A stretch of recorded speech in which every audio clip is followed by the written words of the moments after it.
directed by Chad Archibald, is a supernatural horror thriller that blends possession tropes, familial trauma, and psychic phenomena.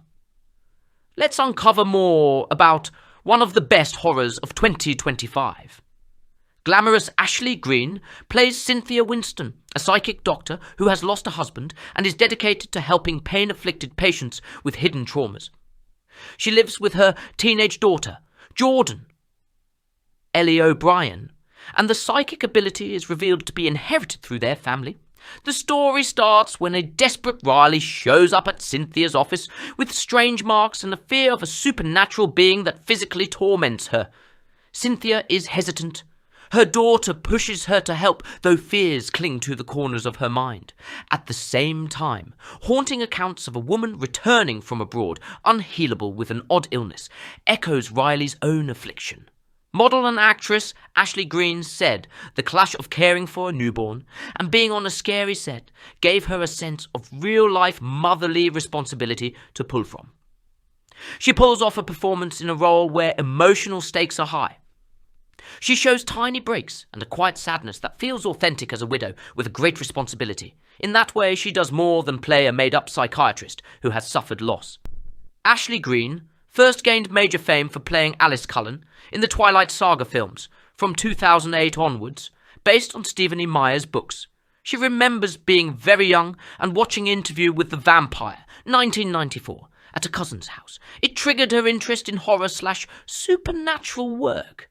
She said growing up she was tomboyish, did martial arts, did things like jumping, trampoline, etc. She once broke her arm twice, femur twice, split her head open twice, and some of this from childhood roughhousing or accident.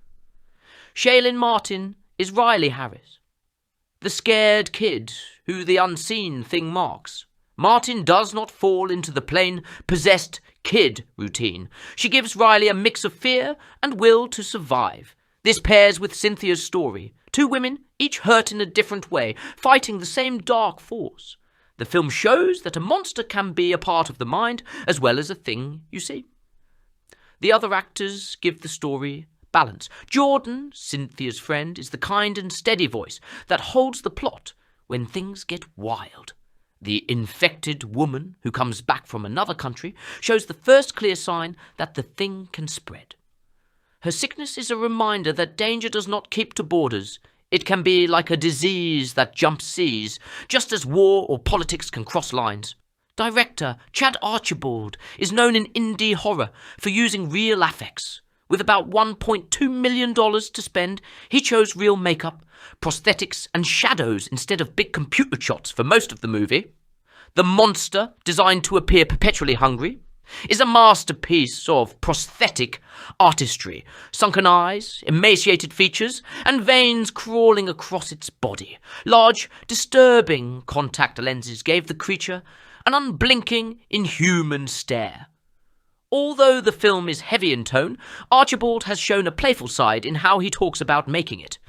In one press release, he quipped, "It was a dream making this nightmare." That light-hearted remark captured the paradox of creating horror. The film says the monster lives on unresolved grief and trauma. Cynthia's hidden sorrow over her husband makes her a doorway for the dark force. The mind battles are shown with claustrophobic sets and strong light and dark contrast.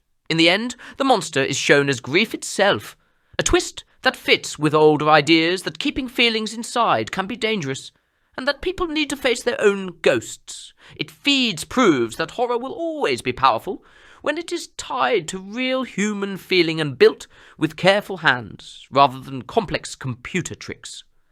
Ashley Greene's real-life tied performance, together with Chad Archibald's clever writing and careful direction, create a movie that scares, unsettles, and makes viewers cling on to the arm next to them. For fear, film aficionados who like stories of clairvoyant powers used in the age-old tale of good against evil and resolve, clear morals and solid craft, the film adds a new book to the horror shelf, a sign that even the darkest creature can shine a light on human courage. As Cynthia becomes entangled, the entity begins to feed. It attaches itself emotionally and spiritually, draining not only Riley but also Jordan and others who cross its path. Cynthia soon realizes that the demon feeds not just on flesh or fear, but on unresolved trauma and grief. Her husband's death looms large, and her suppressed pain makes her vulnerable. To save Riley and Jordan, Cynthia must confront her own shadow. The guilt, loss, and unspoken anguish she has carried. The battle escalates through a series of psychic confrontations where dreams and memories collapse into nightmare realms.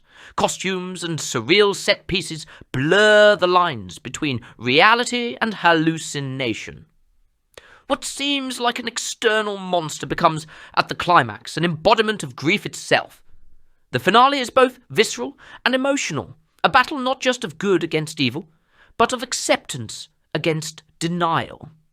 It leans heavily on mood, ominous shadows and settling lighting, tight framing during therapy sessions, and contrast between the calm domestic spaces and nightmare sequences. The use of colour, muted blues, reds, shadows, helps separate normal world from psychic or supernatural ones. The mother-daughter relationship gives heart to the horror. Without that, the film could feel like another possession story, but the emotional stakes make it more than just scares. The film closes on a note of sacrifice and catharsis, leaving audiences shaken. The shudders come not only from the monster lurking in the shadows, but from the recognition that grief, like the entity, feeds endlessly if left unresolved. Enjoy the trailer at the end of this video. May its feeds haunt your digital libraries pleasantly.